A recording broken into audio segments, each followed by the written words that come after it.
future right. Try to do the right thing. Yeah. Pro tip, I guess. Hi, everybody. Devoid here. This is my dad, Rev Atheist, and this is Redacted, a live podcast where we get together and we talk about Star Citizen and its development. We have a very special guest today, somebody who has recently circled back around to Star Citizen after taking a little bit of a break, somebody who we played with for a long time, some time ago, Kensley with the Rec Raiders. How you doing? Stop. I'm not that special, man. Don't hype me up. It's okay. Yeah, you are special, but that's many fine. definitions of special. You're special somehow, buddy. Wow. Yeah, Devoid's flirting with me, and you are definitely not. So today, it's been a couple of weeks since our last show. We had some, personal things, holidays. I think Wednesday we were supposed to have a show on Christmas. It's Christmas. We didn't have a show, and then New Year's. So, but here we are. Hope everybody had a good holiday. And I figured today we would take just a little bit of time to talk about what we're enjoying so far about 4.0, and then have a pretty big discussion about logistics, because we're getting to the point in Star Citizen where it's a real consideration, and Kensley is fantastic with logistics. So, Rev, you've had a couple of chances to play in 4.0. What are your impressions so far now that it's live? Yeah, well, I mean, it's not bad. I mean, obviously you've got folks having massive issues and making their posts about how unplayable it is. That hasn't been my experience. I mean, I can get in, I can get my ships, I can fly around, I can do the things. There have had some pretty significant mission issues, especially in Pyro, which has made it difficult to go and like do things and earn money and such. So there's that. But I mean, Pyro's cool. Traversing the jump point's kind of fun. I mean, I've had a good time with what time I have spent in there. So the little journey we took, the inaugural expedition or whatever we were calling it, that was certainly something. It took us quite a while to get through all of that, but that was largely uneventful, as you recall. Yeah. I mean, it was pretty good.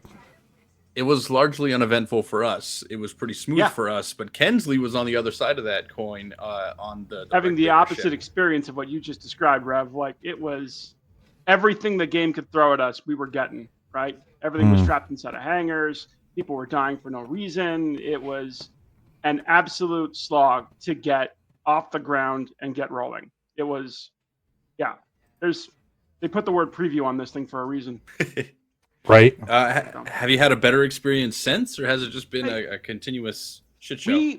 We went back out like less than a week later, like back on Friday, just with the Rec Raiders, and that went better. It may be a flaw, maybe it not. We wanted to run the Polaris. We wanted to run a big ship. We wanted to do like that whole big crew experience. It's something that really interests the Rec Raiders, and it still took like half an hour to get that thing stood up and get everybody where they were supposed to be. And that's a big investment. And once we got in there, it was fine, right? Like, that was smooth. We had better luck. Then the realities of Pyro set in, and that was not the game's fault per se. I will. Pyro's definitely taught us, though, that we're not at the big ship stage yet. Not if you're going to put your entire organization on one ship that can be blown up by a single saber crashing into the front of it. That's oh man, that's Pyro in a nutshell. You had a Polaris blown up by a single crash? Yeah. So it's a known problem. It is. Yeah, and you see it in the forums, and outside of the usual bitching and moaning about how people are mean in Pyro, like you shouldn't have expected that or something.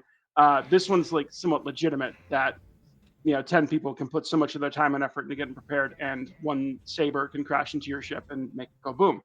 That just legitimately sucks, and I don't think that's the intended gameplay at all, right? Like, no, it's not. Maelstrom will fix that, luckily, but who knows when we're gonna get that. And it's great that those features are in the pipeline. That certainly did not help me on Friday. No, it did not. Not at all. It did not. My own experiences have been actually really positive. We took our inaugural expedition. I've been through the jump gate twice more since then in both directions. It's been buttery smooth for me every time. The first time we went through, I was a passenger, and it was really, really cool, but it's a completely different experience flying through. isn't it? It's like So it's like you can feel it wanting to pull you into the walls, and it's like yeah, a oh. little bit. It's much more hands-on than you expect when you're watching it, off to the side. You actually get to do it yourself, and And you're like, oh it's no, it's I gotta yeah, push away. Oh, it's like, oh. wow, you actually have to do everything, right? And then just in general, I'm actually experiencing less PvP than I expected to. I actually have, outside of contested zones specifically, and even then only limited, I haven't run into any sort of PvP at all. Well, Um, I mean, you got to pick a fight with everyone you see. Like that's what you're supposed to do, right? I mean, maybe, but Right. I haven't actually run into that many people, which I'm kind of 50-50 on, hopping into pop servers versus low pop servers. Um, but I took a trip around like Bloom and visited all the outposts. I didn't get shot, or I didn't even see anybody. Even in the contested zones, we've run through. I ran around and helped the guys get like 5 key cards today, or 5 of those data pads, the numbered ones, and I think I killed one player, and he Yes. was unarmed. So So, I mean, I haven't run into a whole lot myself either. I did have a case where I managed to get a mission. I managed to get a mission marker, and I managed to go, to do the thing, only to find a camper on the spot, not letting you complete a mission, which is super annoying. But that doesn't seem like over the top. That's the kind of thing you'd even see in Stanton. Some guy just being a jerk with a particular mission location. So, Yeah. yeah, and My expectation, honestly, is that we're going to see PvP in Stanton increase because there's now a whole system you can go to where your crime stat doesn't matter. It's kind well, of my thoughts on the you whole want to know thing. what's funny is the crime stat itself does carry over to Pyro. I'm not sure if you've watched the contracts at all, but bounties from Pyro, if they venture, if they can tank their way into Stanton, or from Stanton, if they can tank their way into Pyro, they carry over, and you can Yeah. get bounty contracts in Pyro, and they pay a hefty fee, like 150 grand for a entry level bounty. Like my certification for player bounties is 150 grand reward. Hmm. Um, so very big right. payout in Pyro, but much more difficult to find them because there's no comm arrays, right? So Yeah. it's kind of a balancer. You're much more safe in Pyro as a criminal, Yeah. in I the mean, you comm want to array hunt that sense. bounty. There's no way to tell who's who. So at that point, it's just shoot everyone you meet and maybe you get lucky, right? Just roll the dice. Yeah, or you get creative, with luring specific people into certain areas.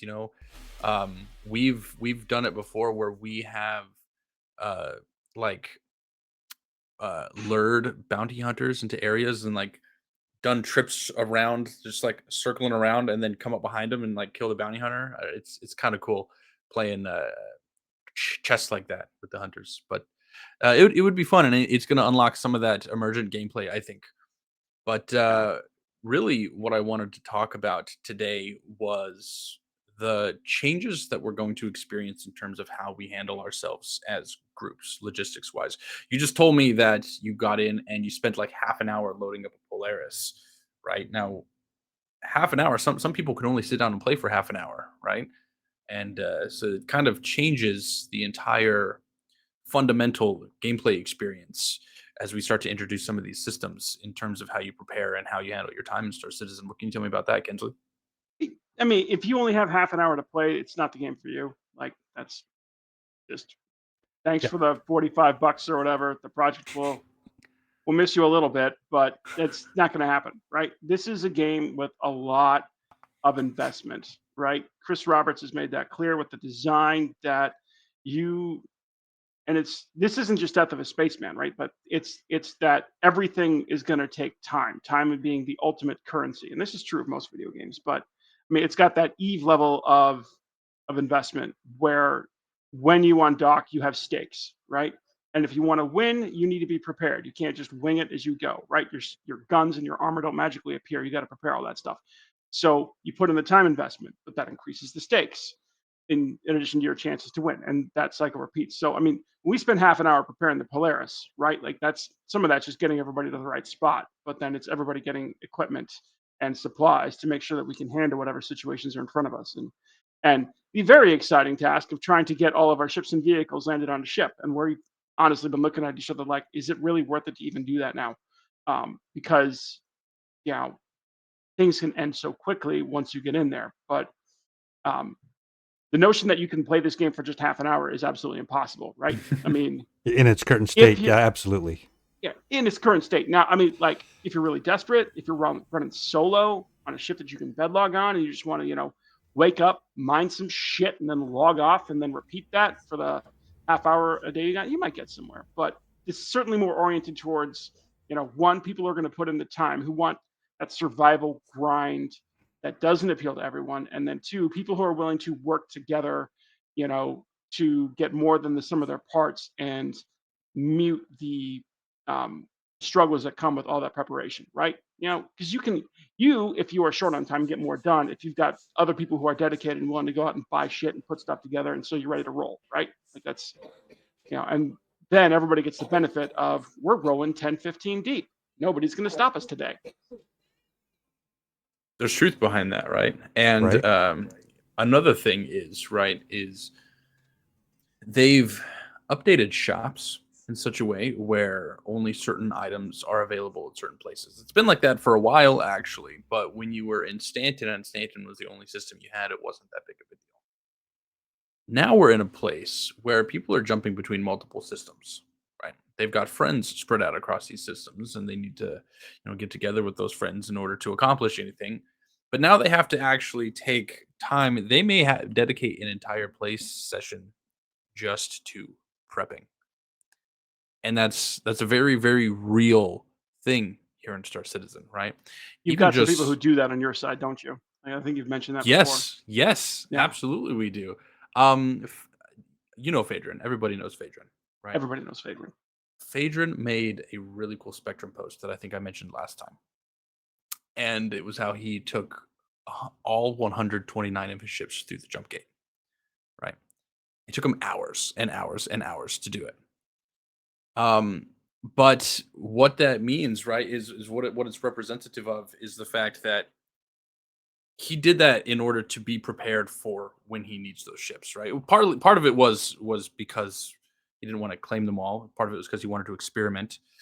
He's a fuck around and find out kind of person. But the future of Star Citizen, you're not going to be able to make those insurance claims without big cost in either time or money, right? And so the reality is going to be you spending hours moving your fleet through the gates, right? And we're starting to see that now. So Yeah, I guess the point of all this, right, is based on today's Star Citizen, yesterday's Star Citizen, where is it going? And are we as players ready for it? I don't think people are going to be able to keep their entire fleet everywhere they want to be. I mean, maybe Phaedron has enough self-loathing to go through that every time that there's a thing, but the rest of us have shit to do when the sun comes up. So there may be some like practical pruning of what ships you're going to use and what you're going to move, right? Because the solution to that is you got to pay to ship things, or you have to have a ship like a Liberator or something that's going to be able to move that. And not everybody's going to have access to that. And if it's a really boring task, you might find some sad saps who are willing to do it for a reasonable price, but the rest of us are going to be like, you're going to pay me a lot of money to do that because I have other stuff that I could be doing, right? Yeah, Everybody's competing with the opportunity cost. yeah, sure. And alternatively, chances are most people are going to find some place, especially for their bigger ships, to just have it ported. And if they want to use it, they're just going to go to where that ship is, and they're going to load up and they're going to use it. They're going to port it back where it is, hop back in their daily driver, and off they go. I imagine it's going to be something like that. Probably wherever it is they have their primary hangar. Well, But maybe not. yeah, space is big, right? And while it's oasis in a desert kind of design, there is a ton of space available to us for you to just take your big ship and go park it nowhere. And nobody's going to find you. And you can just stash all your goodies there, right?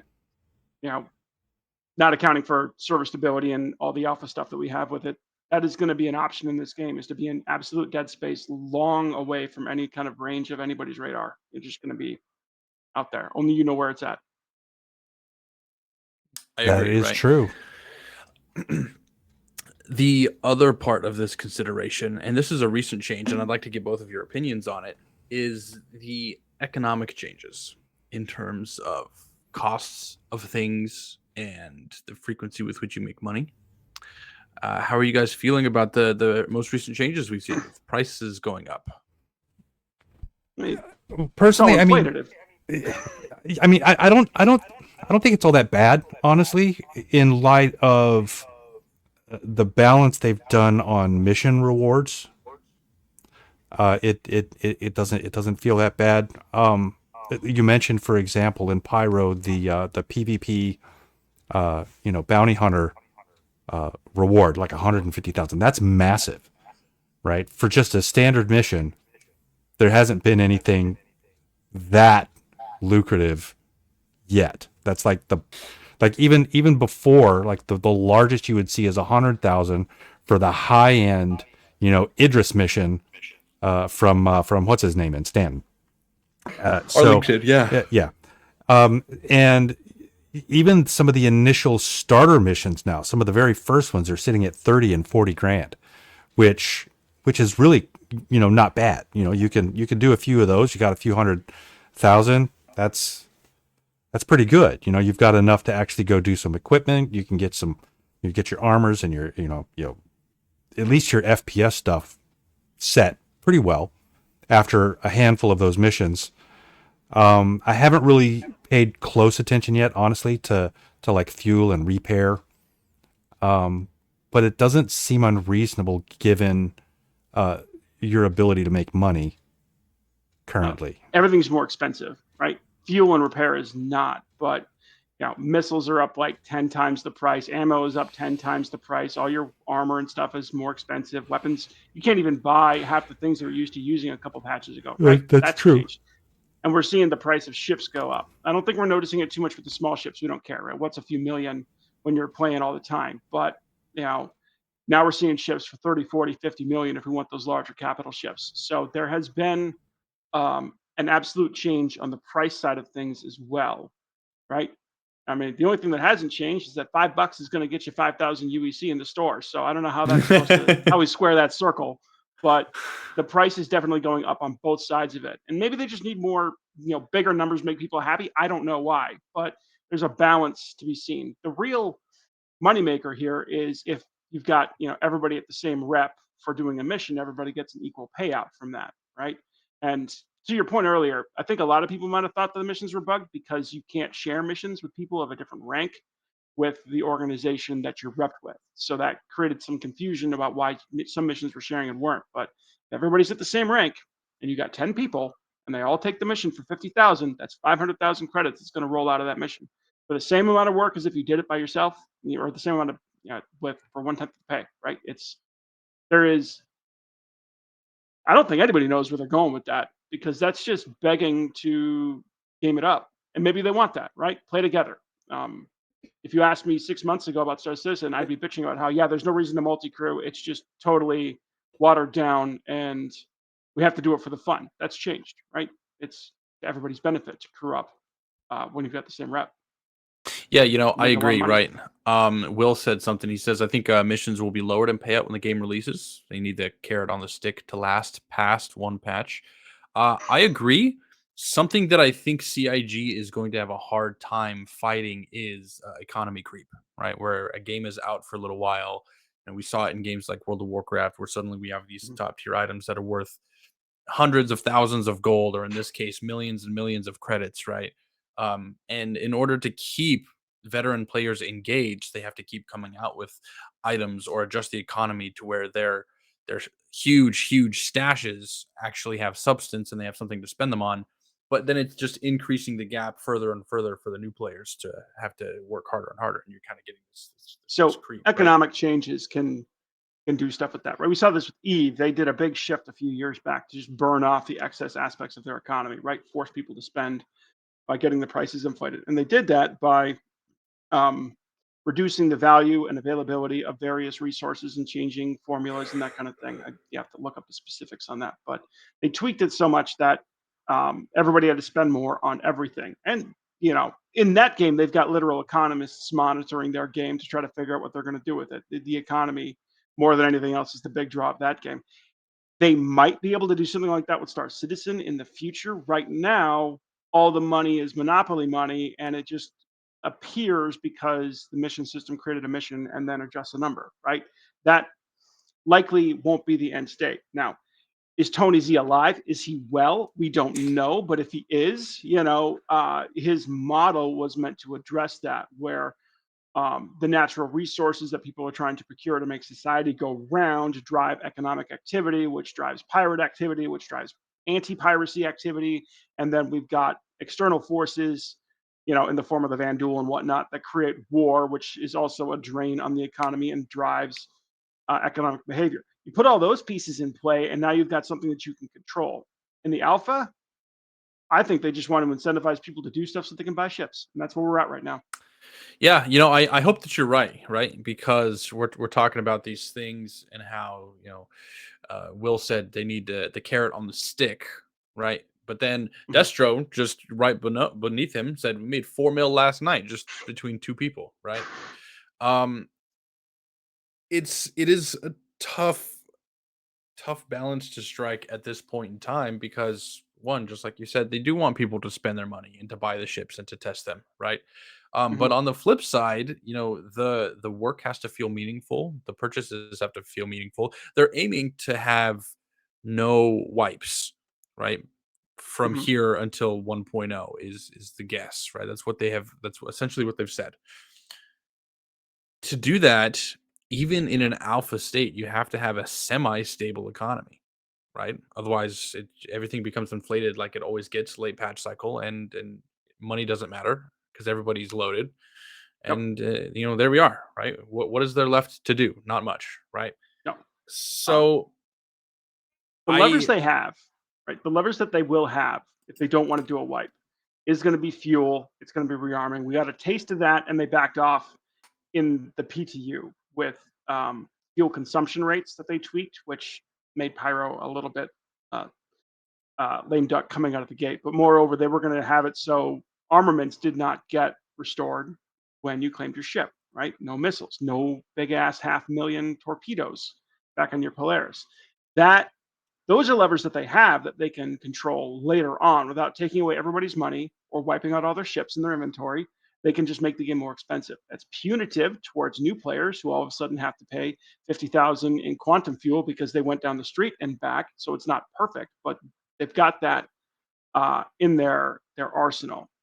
I don't know if that carries us to 1.0. I was actually a big fan of that change when they made it. I know that there were a lot of complaints, right? But insurance fraud is a problem that CIG created for themselves, and I think that would have been a very good way to fix it, right? Where sure, you can claim your ships, you can teleport them, but if you do, you lose all your armaments and you're still spending money to outfit them, right? Yeah. And Will says weapon insurance, maybe, but it all comes back to weapon insurance would be a money sink, right? Yeah. Now, oh goodness, where was I going with this? So you asked about Tony Z. Is he alive? Is he well?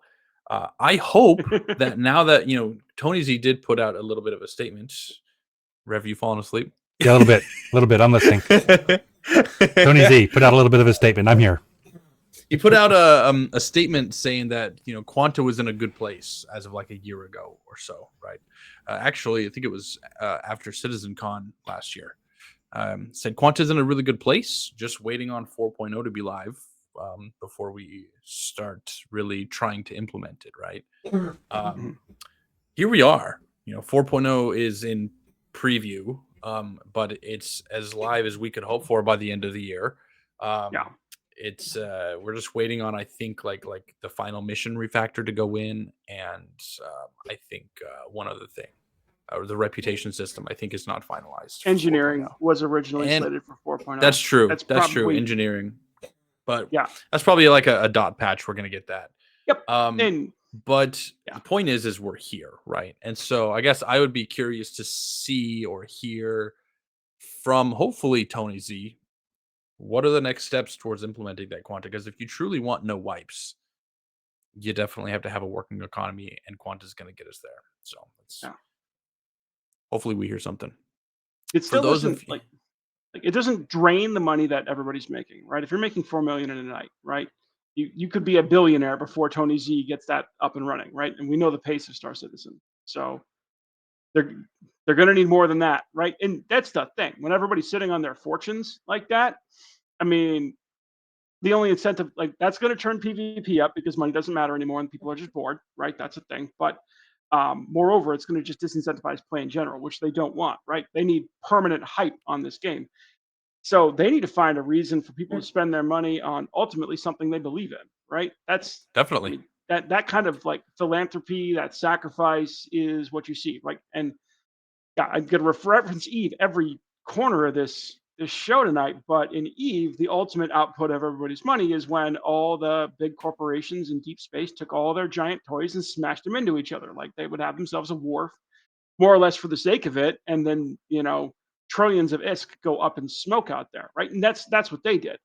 Um, and there was no like insurance to save you from that, right? You put your giant expensive ship in the line and it's gone, and that's a ton of time wasted. I don't know how they simulate something like that in Star Citizen, but ultimately they need a coin sink that's entertaining in the game. What we might see that does that is going to be the stations. That if that gets hope so. into our test environment, that's a thing to spend your money on. This is my group's territory. This is our flag. This is our shit, and we're going to keep it. And we're going to buy every gun not nailed down and stick it on this thing to defend it, right? Yeah, so interesting you say that. There's also the idea of the what do they call them? The dynamic events, right? They could very easily spin up dynamic events designed to put a drain on the system, right? So like this thing happens and it locks down an area that's very lucrative. People want to be able to get in there, not for the purpose of giving you something to do to make money, but rather for the purpose of giving you something to do to burn your money to earn back this location or this resource or this this area, whatever, so that it can continue to make you money once you get it back, right? To like bringing in Xenothreat, locking something down. Hey guys, there's no benefit to doing this other than you get back the thing that you like so much. I promise you, people will spend money 10-1 to deny somebody else access to a thing, right? If you tell a group that they can spend their fortune on ruining somebody else's day, they'll be fucking there. Absolutely, people do it for free 100%. all the time. Yeah. So in terms of, you mentioned stations should be a big money sink. I agree with you, right? We're getting base building fairly soon. We know that. And I think that is going to be a really good test bed for exactly that theory. We know that we're going to get things like refineries and power stations and purifiers for, I don't know if we're going to get atmospheric purifiers. We're definitely going to get like water purifiers, right? We're going to have things like agricultural facilities like hydroponics stuff. All of those, and especially crafting, are going to end up having resource costs in one way or another. And those resources are going to translate to money. So I guess we get a good chance fairly soon to see how that's going to work from that standpoint. But, we circle back to the question, how is that going to fare with a new player versus a veteran player, right? And how is that gap going to look? Because I know that's something Star Citizen wants to do, is they want to make everything accessible to new players. You just have to put in some work. Right? I mean, when they get to 5 systems, right? Lucrative fun needs to be further out from where you start the game. But you could make it so something like quantum fuel could be the great limiter, right? And it's cheap in Stanton. And Stanton is safe. And once you found your feet for a few months, maybe a little boring. But nobody can just go to Stanton and then refuel at the landing zones. They'd use all that fuel just to leave again. So that might be one way to do it. I mean, but they have to regulate that behavior, that they make it cheap and functional at the outset, but that doesn't translate all the way down the line to the further systems where the high end gameplay is. I have to figure something out like that. So A lot of questions, not a whole lot of answers quite yet, but yeah. that's kind of the nature of Star Citizen. Mhm. Um, I mean, so any go new ahead. player now, right, that we come across is like, okay, you're part of the crew, right? You want to fly that ship? Go ahead, right? You're one of us, right? Access is come aboard. That's not going to be true for every new player, but I mean, people, how many people autonomously just buy Star Citizen? Like, who looks at this alpha for 12 years project and go, I'm in. Like, I mean, I did M- that, but More and more, actually, yeah. it's pretty impressive. You know, the lengths the marketing team has gone to promote the game. It almost, if you're watching like trailers for it, it almost feels like, wow, what is this game? This looks Mhm. cool. I'll go check it out. You know, they kind of trick you, right? Yeah. Yeah. But you know, more and more are coming to the game, right? Yeah. Yeah. Will says dreamers and suckers, man. Amen to that. Which ones are we? A little bit of both. Yeah. They're not mutually exclusive at all. um, but yeah, I mean, logistics is going to be a big deal. You talk about things Mhm. like quantum fuel being the limiting factor. I think that, you know, those basic necessities should be the limiting factor in a lot of cases. You talked about space stations being a big deal, right? Um, and in that sense, you know, space stations are going to require things like food and water to operate. Mhm. And if you And don't spend money on food and on water, you're not going to be able to operate them. If you don't spend money on uh, things like fuel to arm your stations, right? You're not going to they're not going to be have any kind of use, right? So I hope that our ground stations are the same way. Not every planet is going to have a breathable atmosphere. So you're going to have to, I don't know if domes are going to be a thing or if you're just going to have airlocks on every building, but you're going to have some sort of air purifiers or something in there, water purifiers. Rev, you are I so mean, funny. I'm watching you doze off over there. I am listening. I am listening. It's been a long day for me, man. I'm sorry, but I am listening. so No, that's I what will perfect. admit to struggling.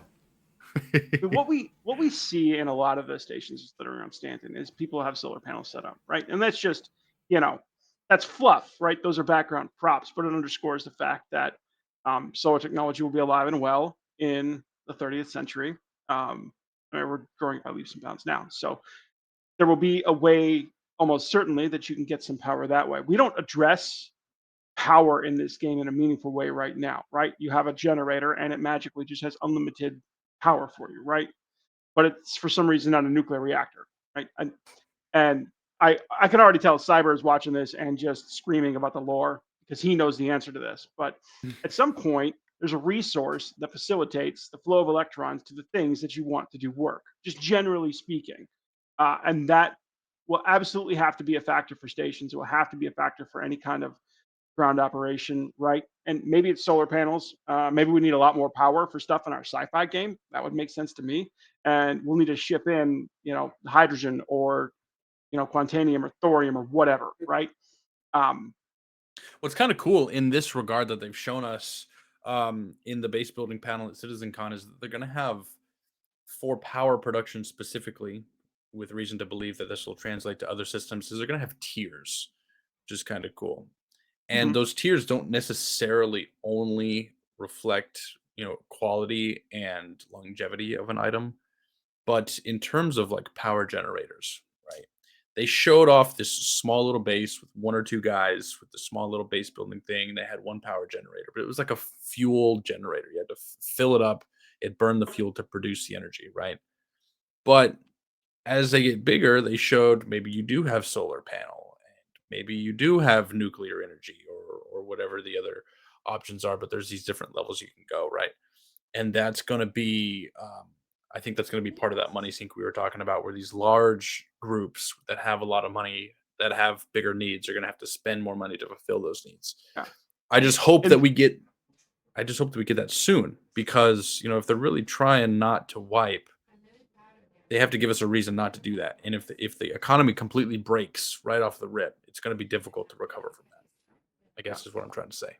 and we've seen stages of this game where everybody's got money and they just start giving it away, right? The long-standing joke in the Rec Raiders is that Elton will trade feet picks for money in this game, right? Because he went on a stage where he was just begging. That was his method for a while to make money, and it worked because everybody had so much money that nobody gives a shit, right? Like that's not actually fun. Like the minute some new player gets a dump of millions of credits and they don't have to earn it, they don't have to do that work, they have ruined a really quintessential experience in Star Citizen, which is you have 20,000 credits and bills to pay. Get on it, right?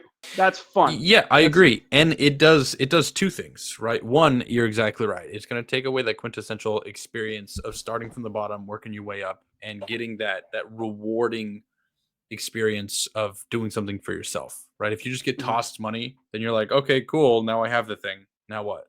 Right? But two is, setting I actually really dislike not just when people beg, but when people actually accommodate beggars, because it sets the precedent that it's okay.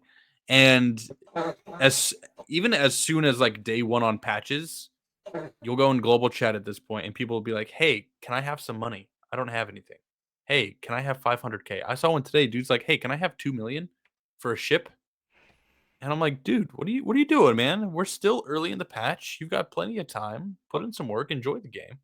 That's global chat being the worst thing ever invented, right? Some people will sing its praise about how people help each other out in global chat, but the reality is there is zero cost to entry to say in global chat, please give me money, right? At least homeless people need to sit out on a corner at an off ramp and be there, right? But global chat, if you want to beg, you just type it in, keep doing what you're doing. Maybe you get Yeah, something, maybe you don't. maybe No they cost. should just restrict global chat to like certain helmets that you can't get until you make some money, so that your only option is to sit on the corner and actually use prox comms to beg for money. The aristocrat's helmet, Jesus. I love that. Or, another way to mitigate this would be like requiring like a physicalized transaction for money transfers. That would make a lot of things more difficult, but I think it would stop a lot of Yeah. the begging that we're seeing too, because you're right. It takes it from zero cost entry to suddenly, okay, I got to go do something in order to get this, right? I have to go somewhere, right? Yeah, I mean, and Uh, that's implementing 20th century technology in our 30th century game again, right? I could send you money right now with my cell phone, so that's Shut up, Kensley. yeah. Who cares? Right? I mean, if money had value, if there was opportunity cost for it, the handouts would be less significant, right?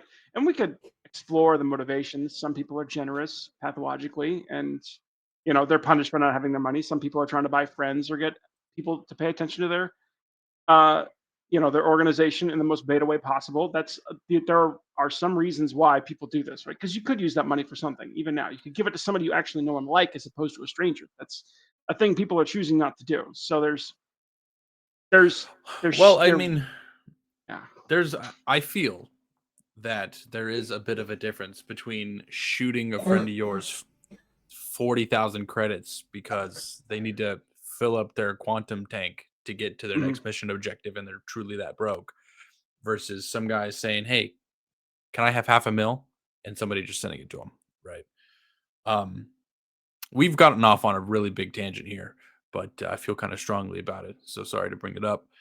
But Will says they need to remove global on release. It could be better. It could be better. Yeah, that's happening. They'll totally do that. Yeah. Well, I mean, or at least limit it to your Moby Glass. You got to get on Spectrum to talk to people. That'd be something kind of cool. But anyway, back to the logistics talk, which I think we've more or less said our piece. We talked a little bit about Tony Z, right? Um, I'm not sure everybody understands who that is or why they're significant. Does one of you want to summarize Tony Z and his baby Quanta? Yeah, God. I'll let Kensley do that, No. and I'll Okay, take a nap. fine. You're Well, gonna. yeah, I mean, You've I'm already tired. taken a nap, Rav. You got to get in the game here. Right. I forget his title, but Tony Z is effectively the He's mastermind. He's the persistent universe director. Right. As opposed to Tyler, what's his face, who's the game director. Right. Correct. Yeah. He's clearly a big statistics nerd. He's in the background trying to figure out how all the underlying NPC systems are going to work, right? The actual fabric behind the universe. Right? The pitch from CIG was that we were going to have 90% NPC. That's starting to seem less realistic, at least for the 1.0 release, but probably still their end game here. And this to create a living, breathing world behind the game that actually makes sense, right? So big and to the point that you can't, no matter how organized you get, actually affect serious change in the economy. It will do as CIG desires in the pushes and pulls in the story and the narrative that they create through a system of NPCs with all kinds of governed behaviors. We invented the system called Quanta, which is now Star Sim, I think, that is meant to capture all of these behaviors. Totally, outside of the game, off book, on a totally different batch of servers and processing. It's just running the universe in parallel. And then when you go into Star Citizen and you run around, when you go into an area, it pulls that data from that off book simulation and then shows you what should be there based on that simulation. And when you're not there, those things pop out, but the simulation continues. That's his big work of genius that's allegedly happening in the background. And he doesn't like to be on camera or talk about this shit. So that's why I just wonder if he's okay. Because he's the only person I want to hear from at CIG ever, ever, ever. And he doesn't like it. Yeah, facts. He is the one person that, we were on the edge of our seat waiting for a Tony Z panel this CitizenCon. Mm-hmm. And there wasn't one, which is disappointing. I know that he's camera shy. He doesn't like being on camera. But even just hearing from, somebody on his team about what was going on, I think would have been really, really nice to see. Right. Because that tool, I think, is going to be what really kind of sets Star Citizen's economy aside from pretty much any other game. Because right now, everything is manually balanced. That's how it is in every other game right now. They make these changes and hope that it smooths out, but it never does, right? But that tool could really do something for us, as new players and veteran players alike. It keeps options available for everybody and keeps things accessible and meaningful, and dynamic. And I don't know, it's the whole thing with an economy, right, is that, at least as far as free market economies go, is it's trying to reward people for doing the right thing and punish them, or at least reward them less for doing the wrong thing, right? I mean, the Rec Raiders can say that they're a salvage organization. Cool, right? We're into salvage. That's our jam, right? And we go into the game right now, there are salvage missions or there's junk on the floor. We can mine it up and we can haul it back and we can sell it. Now, hull scraping is akin to watching paint dry, so we haven't done a lot of that lately. But there's nothing in the game right now that says you shouldn't go salvage, right? And there's not a whole lot in the game that says you should go hauling or fighting right now, other than arbitrarily set prices on missions and commodities. And those aren't going to change. No matter how much somebody hauls, there will always be a demand for hauling right now because they want to test hauling. In a dynamic system, if everybody wants to salvage, if salvage is for some reason the most popular fun thing you could possibly do in the game, and everybody just jumps on it and goes, we're gonna salvage everything, right? A dynamic system like Quanta will answer that by going, there's nothing left to salvage, guys, right? And so you and your salvage ship are just riding around trying to find the scraps of nothing that are left. If you want to make money, you got to go do something else, right? And so we reallocate player behavior as a resource towards, okay, well, everybody was out salvaging and nobody answered the hauling contracts. So the prices are up 30% because people really need their stuff to get from A to B, right? And those who are willing to switch get the big payout until we find balance. And so as people come into the game and play and try different roles, some people will follow the money. Some people will just do what they want to do. The economy and the price and the value of that behavior is going to change. Somebody who makes it rich hauling one day might not be able to do that the next because everybody followed suit. That is the future of Star Citizen that I certainly want to see, and what Tony Z could bring to life with it. And that fixes all this mission shit because it won't matter what price they set because it'll happen dynamically. And the gameplay will change throughout that. Because what happens when Holland goes up? Piracy goes up. You guys start having fun, right? That's and right, and it chains off of each other, and it's going to be constantly changing as people come in and leave, and different aspects of our game setting change to affect that, right? You just pull one little thread, and the whole thing could unravel, right? Butterfly effect. Yeah, I'm very much looking for the point where we find the equilibrium of the player base doing the things that they enjoy, that they feel they make money on, and where that ebb and flow becomes kind of small because everybody's making the money that they're willing to put the effort in on, and the economy has just kind of settled, right? They found there'll still be the ebb and flow. There'll still be the Quanta or the Star Sim system that's kind of tweaking and pulling on things to make things interesting. But I'm confident. Yeah, I'm confident that there'll be at some point some version of equilibrium. The power of Quanta is going to be that they can just take a wrecking ball to that if they feel like it, to mix shit up, right? That's true. That's the thing. Sometimes stability is great, but instability is way more fun. It really is. There's truth to that. They Sure. Tony Z on his public sermon a handful of years ago talked about that, and he said basically, like, if a dynamic event happens, let's take Ninetales lockdown, NTL as an example. Okay, something like that were to happen, then there's going to be a localized economy shift for whatever stations are being locked down, because suddenly they're in desperate need of things like medical supplies and food, but it's also doubly hard to get it there. And so, it gives these smaller localized opportunities for people to make that extra money, right? While also subtly changing it. You might see like a 5% drop everywhere else in what you're being paid, right? Because it's just the overall global effect being changed by this one localized event, and that's going to be kind of cool. That's going to be kind of cool to see. Yeah, I mean, there's knock-on effects to that, right?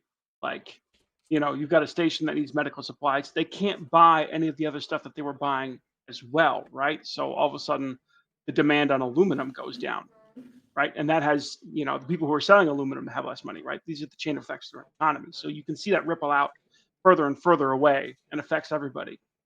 Well, that's true, but let's use as an example, the station that's getting locked down. They need food and medical supplies and these things, right? If that station happened to be one of the higher producers of a resource like aluminum in the system, then aluminum demand may actually go up because suddenly supply has just dropped, right? So there's a whole lot of different ways this can go, and I hope to see it soon. Just one last question that I wanted to ask you two, and this is going to be kind of a difficult one to answer, and maybe in some ways we already have, but what are some things that you guys might like to see CIG do that maybe they haven't talked about yet in order to help balance logistics and economy gameplay? They need to not pussy out about the quantum fuel. Light fighters have no business crisscrossing Pyro. They need to fix, they broke that. They need to go back on that and fix it. Fix the Starfare, get refueling gameplay in there, get another refueling ship in there, right? Make that fundamental, right? And you want to see everybody calm down about all the PvP. Take away their light fighters, right? Force those guys to be localized to a single planet because they can't leave unless they switch ships, and require refueling activities. So crew has to be dedicated to carrying that around. Make Pyro giant that it was supposed to be when they described it, because right now you can get from one refueling station to another in a light fighter, and that's just dumb. Yeah, and I would say, pull the trigger on some version of base building, because that's the kind of thing that's going to just eat up resources. You're going to want to build, you're going to want it to stick around, and you're going to have to dedicate resources in order to do that. You go get them, you bring them, and you're not making money doing that. Matter of fact, quite often it's going to be costing you money to do that. So, but more to the point, having that then be something that you can be proud of, that you can, this long term persistent thing that you've built. I think, I mean, I don't know, just they should just pull the damn trigger and start giving us some All of they that shit. need is a single room where you can put storage boxes in and a flag. That'll be enough to motivate people to go out and do stuff. This is my flag. This is our stuff, right?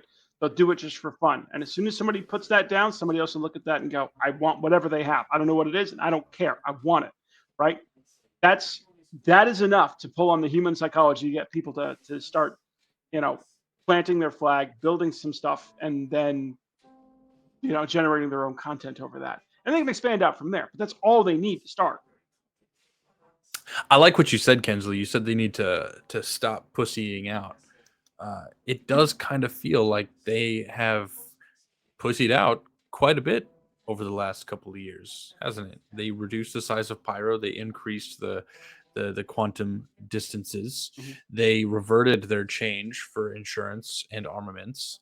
And it seems that they are catering more to the casual player base than I think they originally anticipated to.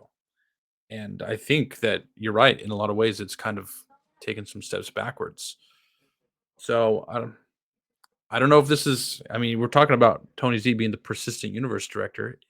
Hopefully, these aren't choices he's making. But It's, I mean, everything speaks to this being more of a marketing thing, right? You want people to come play a game. You want to spend money on ships. That game needs to be somewhat accessible. There's more money in casuals than there are in, you know, hardcore players. That's what Will been just true of said. Yeah. yeah, yeah. I can't see what Will's saying, but that doesn't matter. Yep. Yeah. Well, Will, word for word, just said casual players are profitable, sadly. Yeah. And, you know, Filthy that's casuals. true. Rev, I hate to say this, but you're kind of a prime example of a profitable casual player. Yeah, You it's Are you a know, true. space you, whale, Rev? you, I'm not a space whale. yeah, he spent a lot of money on the project, which is great. You know, you're Mhm. supporting it. But Rev is at the point of his gaming career where if there's a pay to win option, he's probably going to take it. Yep. Yeah, see, Cyberpunk says guilty. I think all of us on some level are, right? And it's true that, you know, the more hardcore you are, the more likely you are to have in-game currency, the less likely you are to spend real money on the project. So, you know, I get it. But at the flip side, right, you have to have you still have to demonstrate appreciation for the people who are actually putting in the work testing your game, Mhm. who love the Mhm. game as much to give it as much time as they do, and it has to continue to satisfy them as well.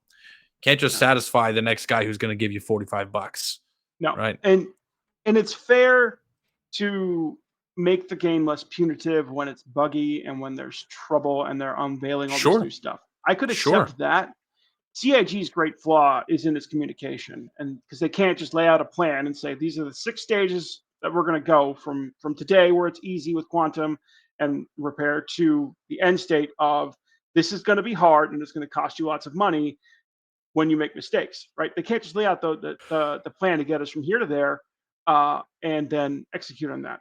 Sometimes it's because they're changing the plan. Sometimes it's just because they don't want to be committed to anything, and that's not to go on a total like CIG bash session here, but that is frustrating as players because we don't actually know if these are permanent changes or if this is just a temporary thing and what the actual end state is now. Yeah. No, I get that completely. Um, that actually is true for a lot of things, not just in the economic and logistical changes we're discussing, but even in any sort of balance changes.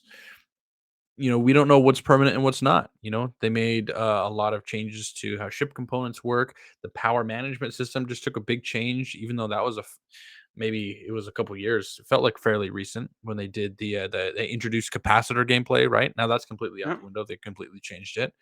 I mean, Um, I played when they had you could overheat your own weapons, right? You could overcharge those things way back in the day. yeah, I Like we're know. on a third iteration of that, right? Like we don't have the time to start me on a rant about the flight model, but I've got opinions. But the point is the same across the entire board, is that we don't know what's permanent. And Mhm. you're right, that is a little frustrating. At least understanding And this is difficult to say because even the vision itself changes, right? But understanding their vision, I think, would help us to understand the choices that they make, right? And maybe that's exactly what is so frustrating is that the vision is changing and they're just not communicating that because they tell us, every year at CitizenCon they tell us what their vision is, right? And then throughout the year they make changes that seem to contradict it, and then we get a new vision next CitizenCon, right? I don't know. We're going off on a little bit of a tangent, but Well, I mean, you're right. you want to talk about logistics, right?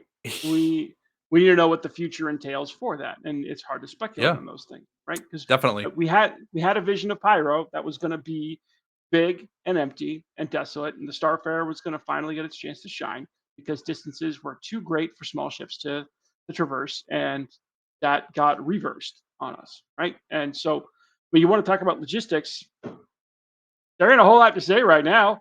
Go where you want to I go know. because it's not that big of a deal. Yeah. Yeah, you're definitely right. Mhm. But we're just about coming up on an hour. Do either of you guys have any kind of final closing words on anything logistical or economy based that you say? I'm good, man. I think Cool. we've said just about all the things that we need to say. I think so Yeah. too. I think so too. I hope to see some of these changes coming sooner rather than later. I know that we're still in the fixing stage of the 4.0 launch, but here's to hoping that quarter one is a good quarter. That 4.0.1 comes quickly, and that we start to see some more progress. Maybe we're just getting greedy, but yeah, Yep. Will is ready, or Rev is ready for a nap. I am Alrighty, ready for we're a gonna nap. call it. We're gonna call it here, guys. Thank you so much for watching. We will be back probably on today's Tuesday, probably on Wednesday, not tomorrow, but a week from tomorrow. All right. We'll be back. But thank you guys for watching. We'll see you in Discord and in the verse. You guys have been seeing the everything all show. So anyway, thank you. We'll catch you next time. Yep. See ya. I sail through the dark, cut through the stars with a sinner's heart. But the price of the chase is paid in blood. A pirate's life is written in the dust and the mud. Now the echoes of the dead, they call me home. No more stars to chase, no sky to roam.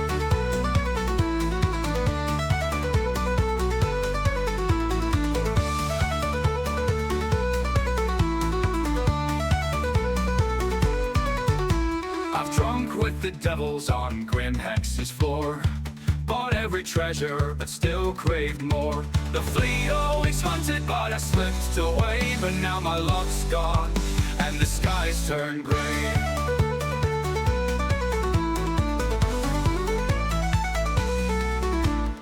Every jump I make feels colder now. Like the weight of my sins is pulling me down. My crew is gone and I'm all alone. I built my empire on stolen bones. And oh, I sail through the dark, cut through the stars with a sinner's heart. But the price of the chase is paid.